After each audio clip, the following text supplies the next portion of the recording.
Hello, everyone. Welcome to another episode of the Victorious Ones podcast, the place where gaming meets comics, meets sports, meets movies, as well as inspiration. Of course, I'm your host, King Von Jr. You can follow me on social media. See me on Twitter/X at 301 King Von Jr. You can follow me. You can also follow the show's Twitter page at Victory Pod One.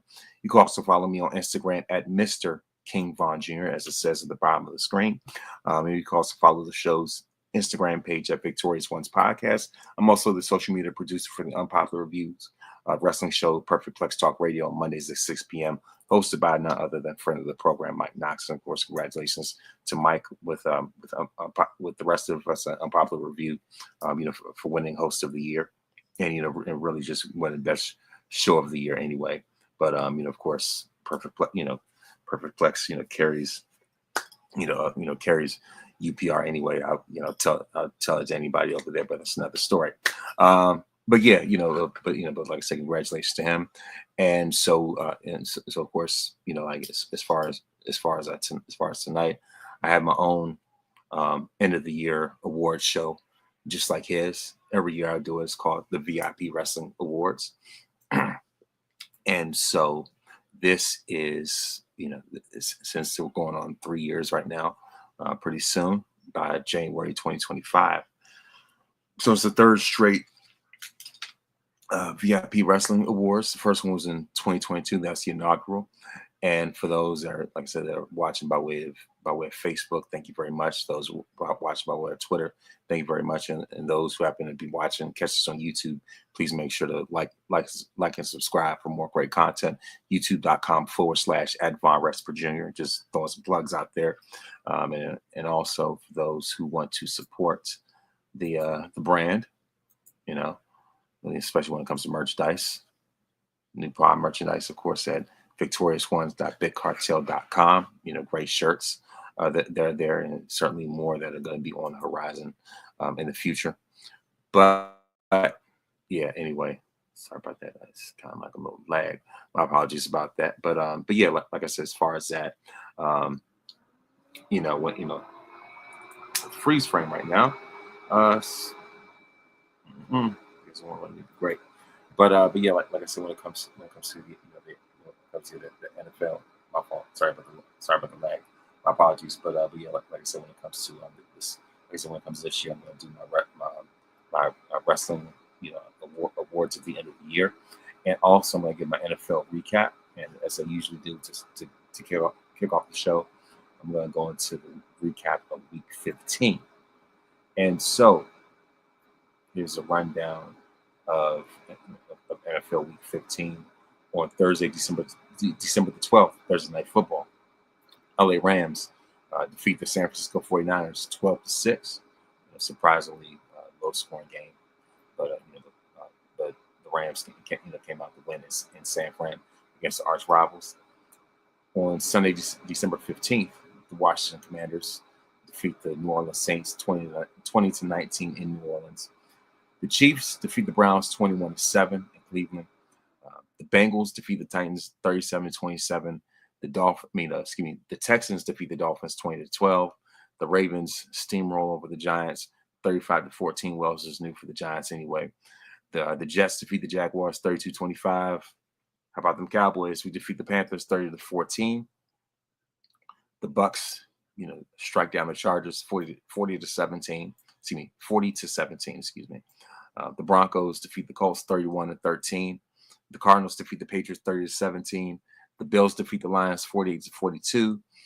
Eagles defeat the Steelers 27-13 in rather convincing fashion, by the way, as well. The Packers defeat the Seahawks 30-13. The Vikings defeat the Bears 30-12. By the way, praise God for Randy Moss being cancer-free. Congratulations to him. And the Vikings made sure to honor him during that game, as his former wide receiver teammates Chris Carter and Jake Reed held up the number 84 in his honor, as a celebration. So congratulations, for Moss, conquering cancer. The Falcons defeat the Raiders on Monday Night Football. It's a doubleheader on Monday Night Football. Game, of course, the first game was the Vikings defeating the Bears 30-12. Then you have the Falcons defeat the Raiders 15-9. So that is the recap of NFL Week 15. And also, before I go any further, before I get carried away in NBA news, congratulations to Giannis, Dame Lillard, and the Bucks for winning this emeritus, I believe it's NBA emeritus cup, or or something like that. It was definitely sort of like an in-season tournament type of thing. It is as they defeated Oklahoma City Thunder in the finals of the tournament last night. And so like I said, congratulations to the Greek Freak Giannis, and I look forward to to them having a turnaround. Like I said, especially I'm a big, huge fan of his anyway. A huge defender of Giannis, proponent of his. Like defender of his, proponent of his, if you will. And so I definitely look for nothing but the best for him each and every time he steps on that court. The way I feel about Roman is the way that I feel about the Greek Freak as well. So yeah, I make sure to keep that same energy. But yeah, like I said, as far as just when it comes to a non wrestling related news, like I said, congratulations to them on that accomplishment. Next up, I'm going to go into my results for Friday Night Smackdown. I'm going to make sure keep it as brief as I can, because sometimes I can go a little bit longer. I'm going to go ahead and just kind of give a quick rundown. We have as far as the matches, they have Bayley versus Chelsea Green, Michin versus Tiffany Stratton, and then Carmelo Hayes versus a mystery opponent, whoever that turned out to be. We'll find out later. Then we have Kevin Owens and Cody Rhodes have the final confrontation before Saturday night's main event. Then we have Michin versus Tiffany Stratton to determine who will go into the finals of the Women's United States Championship Tournament. The winner of this match, Michin. So thankfully, Tiffy Time did not go into the finals of that, the Women's U.S. Championship Tournament, because she already has the briefcase anyway. So, so why, try to be greedy, if you will.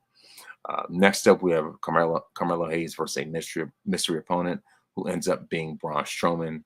And the match ends up being incomplete. Or rather, the grade, the grade is pretty much incomplete grade. But the winner of that match is Braun Strowman. And so it's just like, why? Really, Carmelo Hayes can, I know you're supposed to be a quote unquote heel, but for someone who's supposed to be the future of the company, the future franchise player, for him to get embarrassed like that, someone of Carmelo's talent, someone of his caliber, and you can definitely tell that he's absolutely a student of Shawn Michaels, someone who is one of Shawn's greatest understudies, which says a lot because there are a whole lot of them. But with the upside that he has, for him to get embarrassed like that, the way he did against Braun Strowman, I know that Braun's been making a comeback, but still, like, not at Melo's expense. Like, come on now. But anyway, then we have LA Knight versus Solo Sikoa. The winner of that match by disqualification, LA Knight. And it wins by DQ by way of interference from the by way of interference from the bloodline from Jacob Fatu and Tama Tonga. So and of course while going to the match, LA Knight mispronounced Ulafala. It was hard to tell if he did it on purpose as a joke or if he just said it wrong by mistake. But as I said before, the winner of this match by way of DQ, LA Knight. Then we have Bayley versus Chelsea Green. The winner of this match will go on to the finals of the women's U.S. Championship Tournament, and the winner of that match is none other than Chelsea Green. Congratulations to her, and sorry about that. Once again, like I said, congratulations to Chelsea Green. And it's great to see her get her flowers and her roses, even though much of what she does is pretty much is really like character driven. But she shows that, when it's time to be serious in between those ropes, she definitely, finds a way to do it. You know, outside of like the playful, like you see me, like I said, outside of the whole playful gimmick and everything like that with with Piper Niven and all that type of stuff. Um, and then also Roman Reigns, of course. Before I go any further, I have to mention that Roman Reigns did a video. As he said, he won Solo Sikoa in Tribal Combat on Monday Night Raw on January 6th in Los Angeles.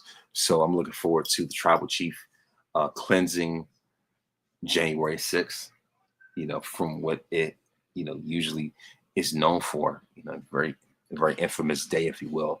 So, hopefully, like I said, I look forward to the Tribal Chief, let this be a day of healing, let this be, a day of a cleanse, if you will, of just the stench of January 6th, and so it's great to see that that Netflix opener on that night.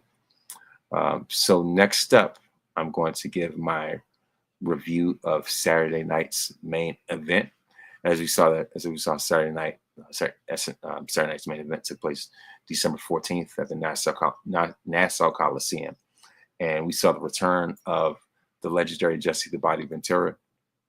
And I like the feather boa that Jesse wore that Jesse wore on Saturday night. The different color, different boas, like different colors and things like that. And also he had the vintage leather jacket with a snake skin, and that's something that he's had ever since the 80s. As a matter of fact, there's a picture of him. I found out, I happened to be, just be scrolling online as I saw it on the timeline. There's a picture of him and Arnold Schwarzenegger together at the red carpet premiere of Predator, which took place in '87, and Jesse's wearing that same jacket. Now during commentary, he jokes with Pat McAfee saying that that the snake skin was from Damien, and he had to had to give him a little heads up that Damien was Jake Snake, and so. I'm pretty sure that there were plenty of people that went over a lot of people's heads who were not familiar with that reference. So, he had to, kind of wise them up on that. But I must say that it was definitely very refreshing to see Jesse out there. And, and it goes to show that he clearly pays attention to the product. He clearly does his homework. He clearly does his research. Because during his commentary, this dude was as sharp as a sword. He did not miss a beat whatsoever. It's very, and I know there's people who said they look old and decrepit, but come on, he's 73 years old. What do you expect? Not too many guys his age, age very well like that. I mean, with the exception of like Bob Costas, who's 72, not too many of them, maybe Dan Aykroyd, who's 72, still looks great, but still not that many, 70 plus year olds, especially white dudes. Let's call it what it is. No shade, but it's the truth. Like I said, I mean, would expect, but still at the same time, when it comes to his mind for the business, Jesse is still sharp. He's very much on it. And so I will say this, when it came to, as I've always, given Jesse respect and props when it came to his stands as far as the union, as far as the wrestlers union, I certainly respect him for that. And, as well as his stance when it comes to being anti, anti-orange dude, if you will. Like I said, I respect him for that. But yeah, like I said, and the thing is, what Jesse may lack, I think I said this before, but what he may lack in comparison to Hogan when it comes to accolades, he may lack, he may lack Hogan's career. He may lack his accolades. He may lack his legacy. But what he does not lack is integrity. So I'll say that the biggest advantage that he has when it comes to someone like Hogan is certainly in the arena of integrity. You know, for him to take the stand that he did with the union and stuff like that, and you know, for Hogan to be a Judas and do what he did, that's another story, another time, another day. I'm not gonna go into that rabbit hole tonight. But yeah, like I said, as far as that, you know, like I said, I want to sound like I'm just rambling, going on a tirade, but still at the same time, like I said, you know, for Jesse to, um, you know, to be as in touch as he is when it comes to um, the modern day product says a whole lot. And so now I would say that, you know, I'll say that the biggest bright spot for me, honestly, I would have to say, you know, honestly, to me, was probably Jesse's commentary. And I found out that Saturday night's main event, uh, the return has drawn in one point, pretty much 1.6 million viewers. Actually, you know what? 1.6 million viewers on one aspect. Actually, no more so. Um, the official rating from Variety, it says that Saturday night's main event, the return drew in 2.3 million viewers on NBC and Peacock. 2.3 million. And the last time they had Saturday night's main event was in 2006. I believe that's what it was. And let me see. Yeah, so it was not 2006 and not 2008. Let me see as far as that. But yeah, um, you know, for them to pull in those type of numbers the way they did in a return was absolutely amazing, just almost downright insane. So now I am going to go into um, my review of it. And so here is uh, the match rundown for Saturday night's main event. We had Drew McIntyre versus Sami Zayn. We had Liv Morgan versus Io Sky. Chelsea Green versus Michin in the finals for the Women's U.S. Championship. We also had the triple threat match with between Gunther, Finn Balor, and Damian Priest, and the main event, Cody Rhodes versus defends his WWE Championship against Kevin Owens. You know, and it was also great to see Cody bring back with Triple H present Cody with the Winged Eagle Championship, even if it was just for one night only. In the words of Luther Vandross, if only for one night, right? It was, you know, like, even if it was just for that one night, it was still great to see. You know what I mean? It was still amazing. You know, and it certainly fit Cody very well. Even though I want to see, you know, at least KO have a quick cup of coffee, you know, with that championship, especially since, you know, since I remember that, you know, you know, that photo shoot that KO took with the Winged Eagle Championship. So this was back in, I want to say, about 2016-ish, 2017-ish.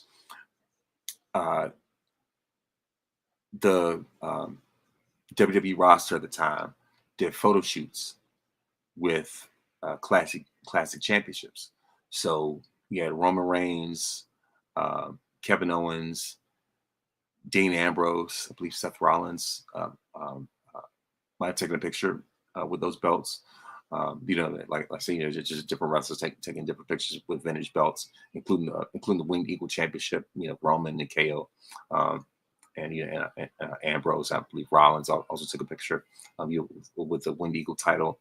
Yeah, you had the Dudley Boys taking a picture with the classic tag team titles, the belts that they, you know, already won anyway. Triple H had a picture with the Winged Eagle title. I definitely remember that. Stephanie had a picture with the classic, you know, with the classic Attitude Era Women's Championship. You know, and so so for the Winged Eagle title to make it, you know, to make that resurgence the way that it did, it definitely did a lot when it came to the ratings. It definitely made a huge impact. And for those, you know, for those that already know, Cody's always been big on those vintage championships, right? And so it's only fitting that he would be the one to bring that back, much much like how he brought back the classic IC title with the white strap, which was way better than the oval shaped IC title from the Attitude Era. You know what I mean? Of course, no shade to those that won that championship multiple times, like Jericho, or even Randy Orton Randy Orton, who had a great run as IC champion with that title, but still nothing beats that classic IC title, and nothing beats the Winged Eagles. So yeah, like I said, I guess I've been saying a mouthful, but of course the winner of the opening match was none other than Drew McIntyre, and I would say that he's definitely up for for Hater of the Year, and so he's been making some very strong cases. More on that later. So the winner of the first match was none other than Drew McIntyre. So next up we have Liv Morgan and Io Sky. And I was more than impressed with that match and with the way that Liv was able to showcase her skills without having interference from the Judgment Day, without with the way she was able to just put on a great match without any gimmicks, without any bells and whistles and things like that, and I know I was the one who initially came up with a nickname Mid Morgan, but when it came to this match, I admit that I was definitely wrong. Even though I believe that her title run has run its course, but I will say that when it comes to what she does in the ring, she's proven, once again, that she's far from being a slouch. And the hit that she took with that knee from Io, I said, that if that's not enough to give you a newfound sort of respect for her in the ring, I don't know what else will. And Io continuously proves that she is absolutely pound for pound one of the absolute best in the world when it comes to women's wrestling. And she's one of the all-time greats when it comes to Japanese wrestlers. Whether, like I said, Japanese wrestlers all around, as well as just women's wrestlers, period. Because in my estimation, Asuka is the GOAT when it comes to Japanese women's wrestlers, but Io has definitely proven to be her successor. And this match further solidifies that. And I like Io's rolling sort of a German suplex combination, but once again, Liv showcased her toughness and her, resolve and just to eventually win clean with the Oblivion, right? And so, at the end of the match, when Liv leaves, Rhea Ripley comes out, and her and Rhea have that stare down, and Liv holds the belt up. And at this point, you can very much tell that this feud has certainly run its course, and it looks like they want to drag this all the way out into Vegas. I'm not the biggest proponent of that, but it's just like whatever. At some point, they have to focus more so on what's most important, was the championship, but it's just like this whole love triangle with Dominic and all this other stuff has dragged this feud down, right? And so if anything, that's just my feelings about it. But yeah, but of course, once again, Liv Morgan retains the Women's World Championship. Next up, we have the Women's United States Championship. Chelsea Green, who is a huge deal in New York. versus Mia Yim, aka Mi Chen. The match was pretty solid, but I do like how Chelsea Green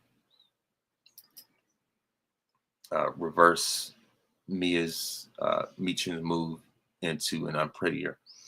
I would say that was the highlight of that match.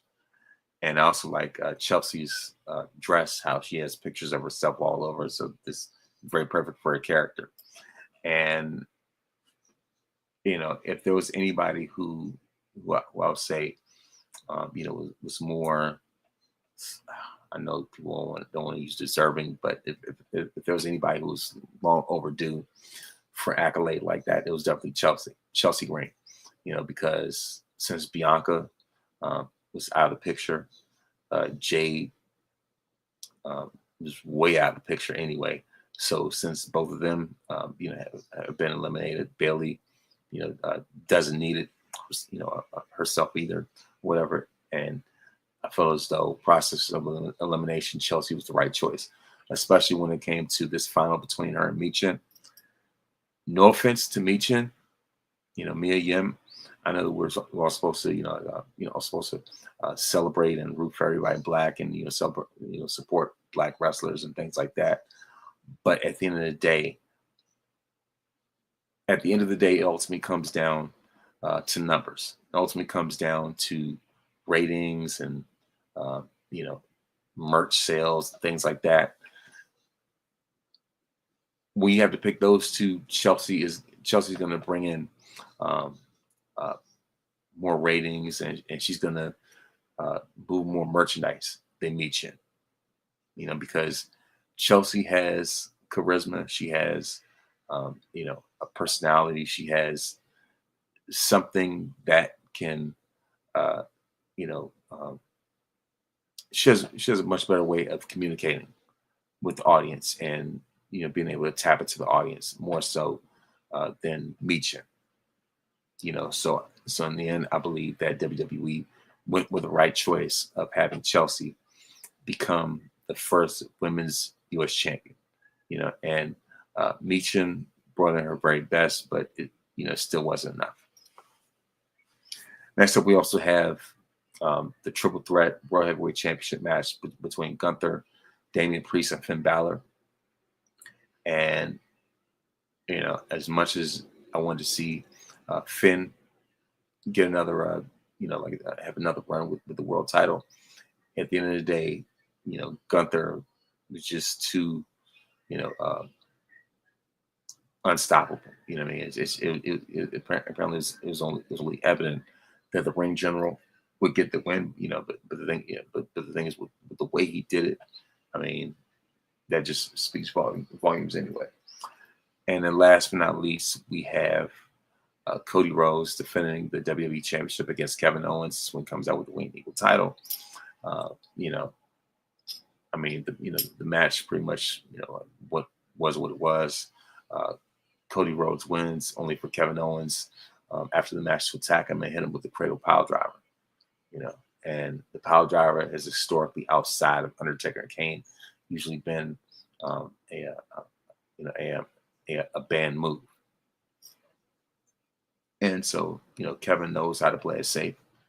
So he's, if anything, he's adding more and more layers to being a heel. Obviously, he put Randy Orton on the shelf with the power driver, and and it looks like, who knows, he may be putting Cody on the shelf with another power driver, right? But it's like, if I had to give it a belt grade,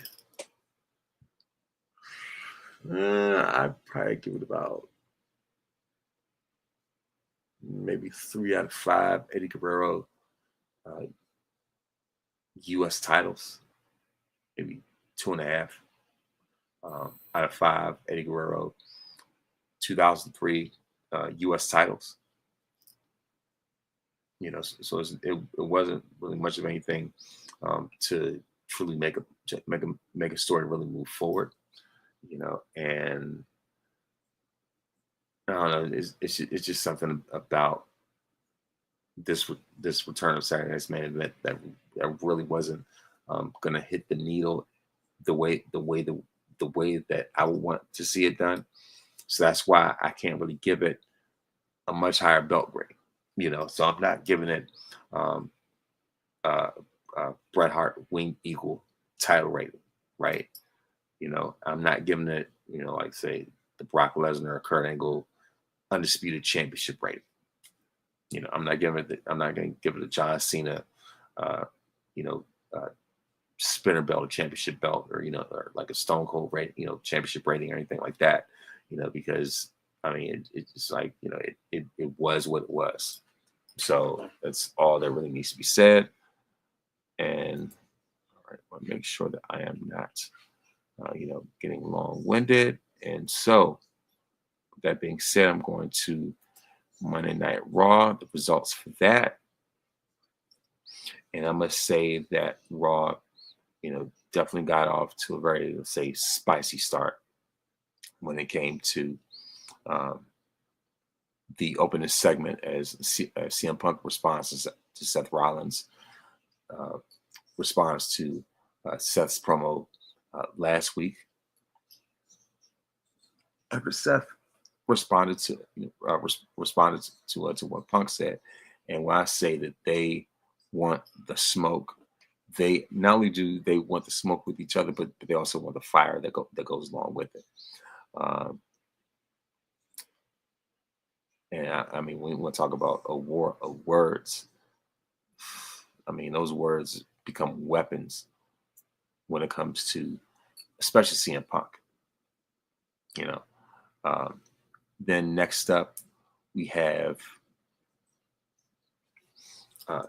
Finn Balor and JD McBobblehead preparing to defend their World Tag Team titles. And Liv said that she listened to Finn and won on Saturday. And so next, sorry about that.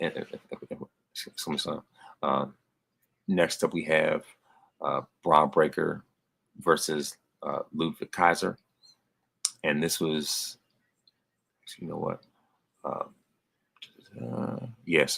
like I said, as far as that, and the thing that was really a trigger, for Kaiser was when Braun Breaker called him Gunther's, what was it, lapdog or something,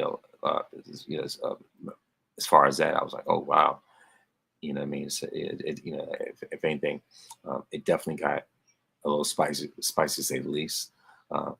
But before that, we saw that Seth Rollins was irate backstage, and Adam Pearce tried to catch up with him, and Rollins told him to give him the match they want, and Adam Pearce said if they could just stop for a few minutes, he could do his job.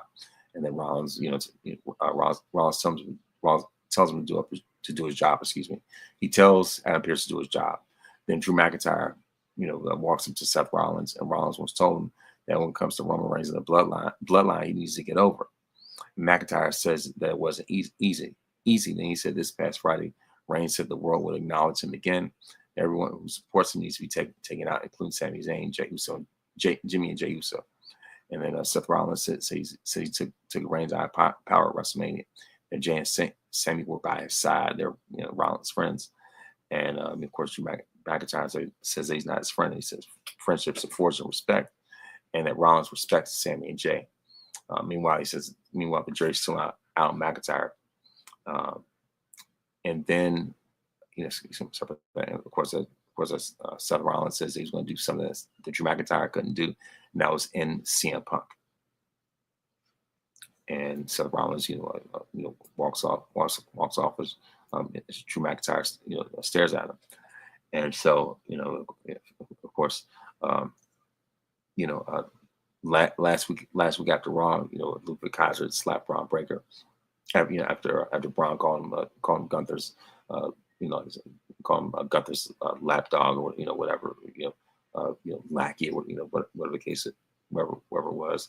But next up, we have, like I said, Ludwig Kaiser versus Braun Breaker for the Intercontinental Championship, and the winner of this match by pinfall, and still your Intercontinental Champion, Braun Breaker. Plain and simple, just all out superior. And then WWE announces they'll be participating in Fanatics Fest in June 2025. And then scheduled for the first Raw on Netflix, we have Roman Reigns for Solo Sikoa. And next up, how about that? So of course, the War Raiders said that they're ready to go to war with the Judgment Day.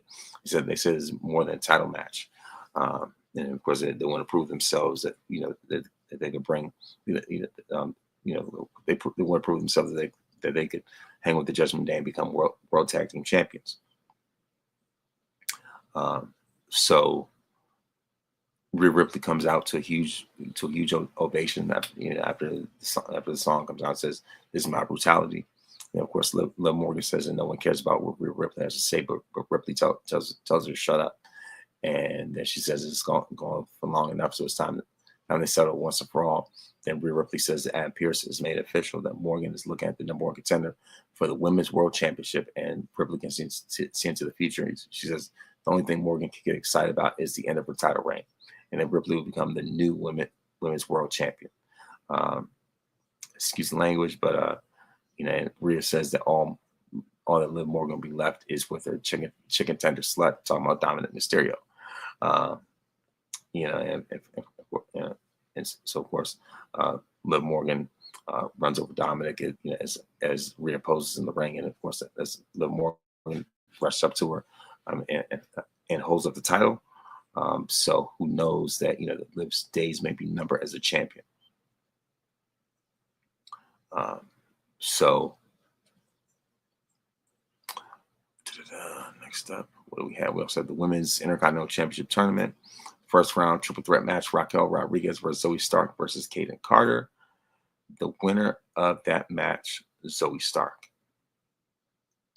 And next up, we also have the Judgment Day being barred from ringside as the War Raiders challenge Finn Balor and JD McBobblehead for the World Tag Team Championships.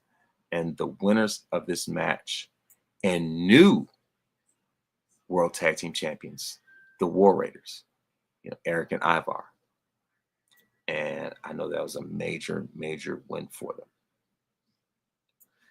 And so that's my quick, rundown of Monday Night Raw. And then now it is time to go into NXT.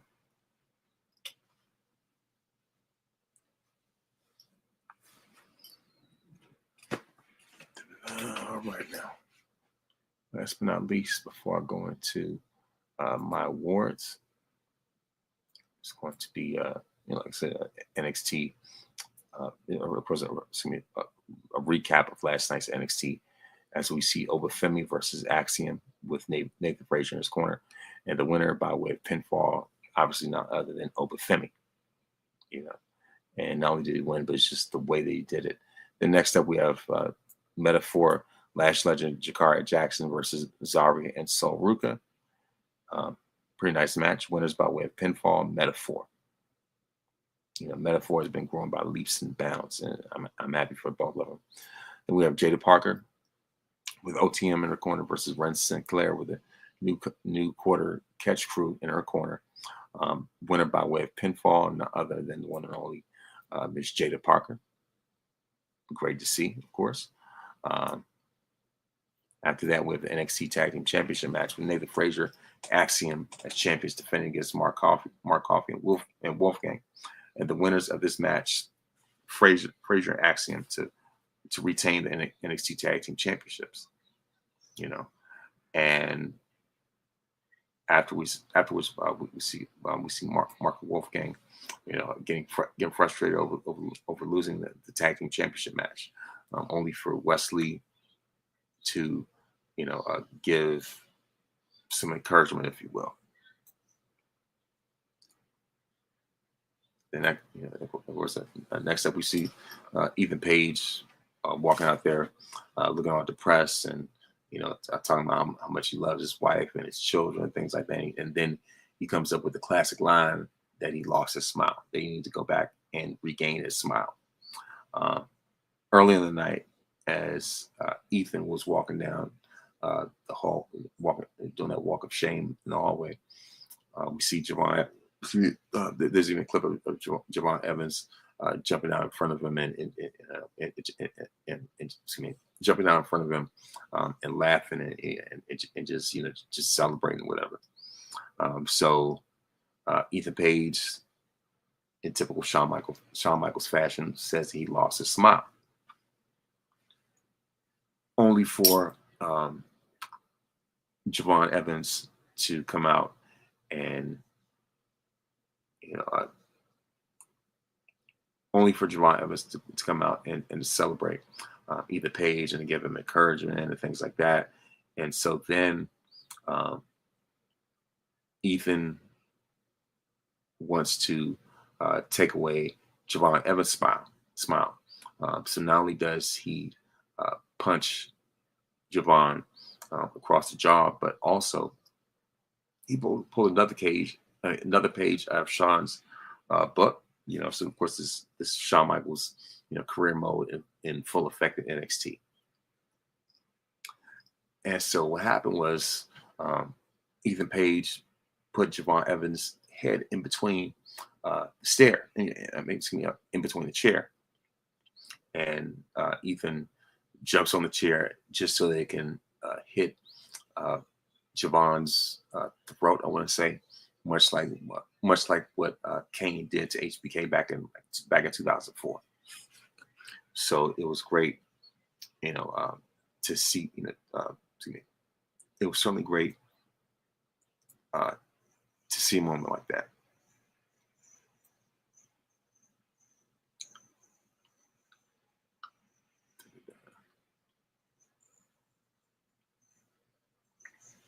And then, last but not least, most importantly, we have Trick Williams versus Eddie Thorpe, aka Tattoo Tatanka.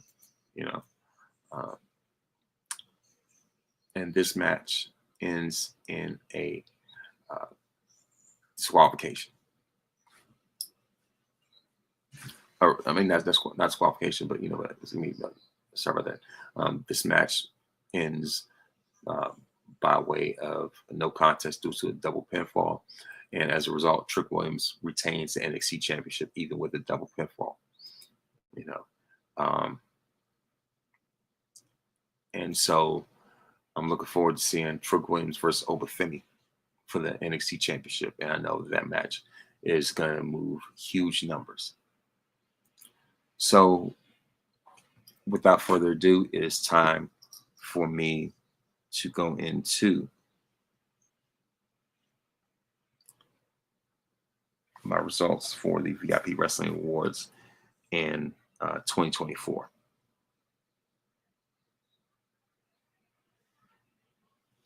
So the winner for Faction of the Year goes to the Bloodline 2.0. Tag Team of the Year, very convincing fashion. Much like Faction of the Year, but in very, very convincing fashion. The Tag Team of the Year goes to Bianca Belair and Jade Cargill as they will win by a landslide. It wasn't even close. Bianca and Jade are still the women's tag women's tag team champions. But sorry for that. Like I said, as far as when it comes to competition, it wasn't even that close. So let's see the winners of this match and Tag Team of the Year: Bianca Belair and Jade Cargill.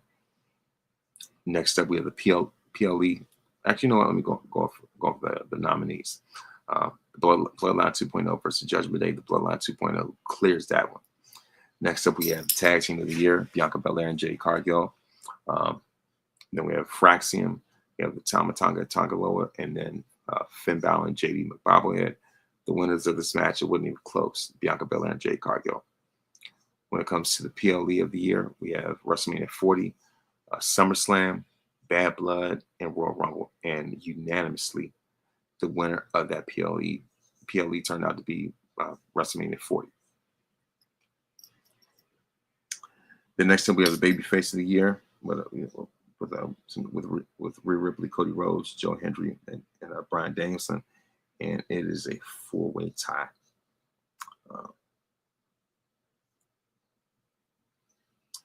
More on that a little bit later. But anyway, the men's wrestler of the year award, the nominees: Cody Rhodes, Jey Uso, Drew McIntyre, Trick Williams, Will Ospreay, and Roman Reigns. As a matter of fact, the men's wrestler of the year.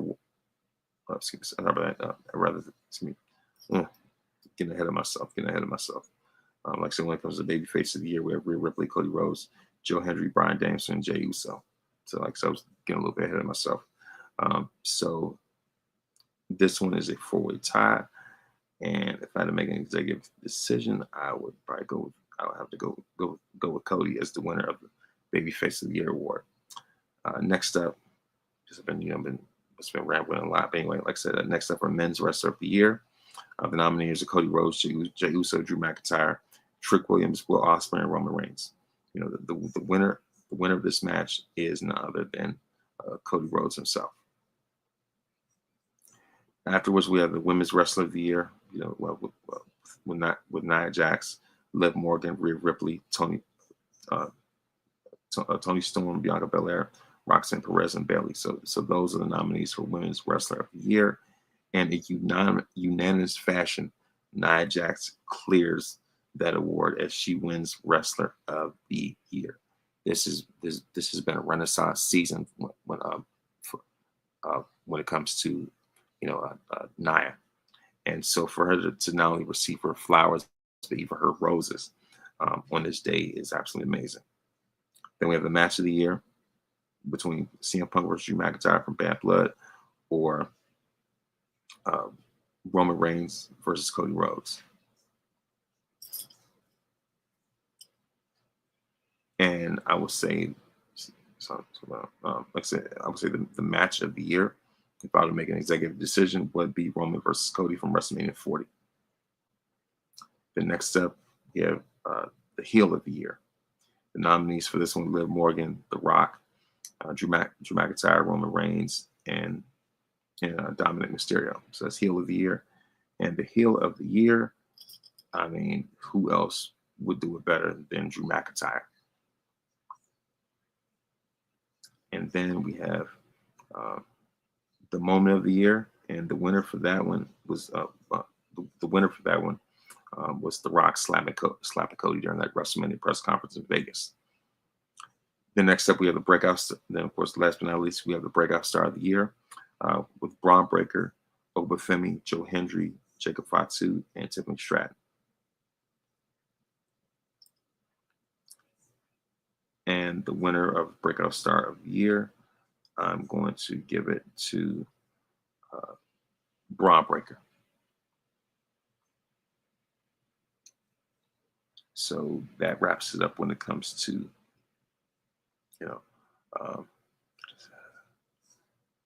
that wraps up when it comes to the VIP Wrestling Awards, So, and also in other news, I want to say that at the Video Game Awards, let's see.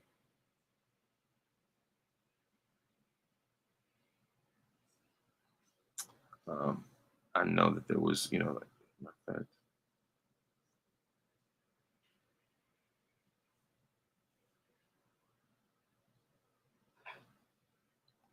yeah, so, of course, I was, sorry about the, my apologies for for the lag. For those that have been watching online or even listening, listening by way of iTunes or Spotify. So now it is time for the results for the Game Awards, 10-year anniversary, by the way. And WWE 2K24, was nominated for an award as well. And so,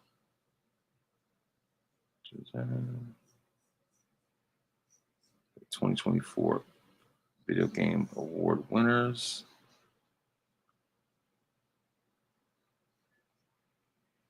I guess. Anyway, let me see. But yeah, like I said, overall, those are the winners of this year's, VIP Wrestling Awards, and I look forward to what the future holds when it comes to these men and women and their hopes and dreams for for championship as well as great storytelling. But yeah. So that's pretty much it. Like I'm looking for these. Matter of fact, I'm looking for the full list of winners. Oh, here it is. Game of the year at the Video Game Awards. Excuse me. Let me slow down. The game of the year goes to Astrobot. Best game direction, Astrobot once again. Best narrative, the best narrative goes to Metaphor. Fantasio. Never heard that game before, but anyway. Best art direction, Metaphor.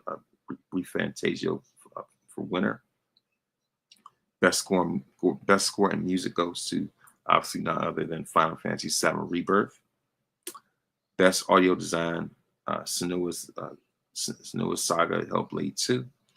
Best performance, goes to Melinda Juergens, Senua's Saga and Senua's Saga and Hellblade 2. The innovation and accessibility, Prince of Persia: The Lost Crown won that award. Games for Impact, Neva with winner. Then we have Best Ongoing Game, Helldivers 2. Best Community Support, Baldur's Gate 3.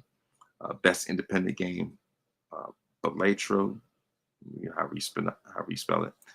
Best Debut Indie Game, Belatro, I believe that's what it is.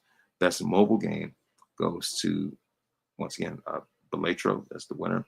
Of course we have, also Batman Arkham Shadow won for Best VR AR Game. Best Action Game, Mortal Kombat. I think it was. Best Action and Adventure Game goes to Astrobot once again. Best RPG, Metaphor, Fantasio. Best Fighting Game, speaking my language, Tekken 8. Congratulations, well deserved. Best Family Game, Astrobot once again. Best Sim and Strategy Game, goes to Frostpunk 2. Then we have, the nominee for the Best Sports and Racing Game. Of course, that goes to EA Sports, FC 25, Full Court 2025. Best Multiplayer Game, Helldivers 2. Best Adaptation, Fallout. Most Anticipated Game, Grand Theft Auto 6. Of course, Best Content Creator, just like on and on. We also have the winner for the Best Team, none other than T1, League of Legends, if you will. But yeah, like I say, overall, I was certainly pretty satisfied with the return of Saturday Night's Main Event.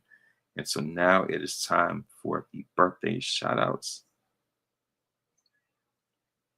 And so on Friday, December 13th, Jamie Foxx turned 57. Like I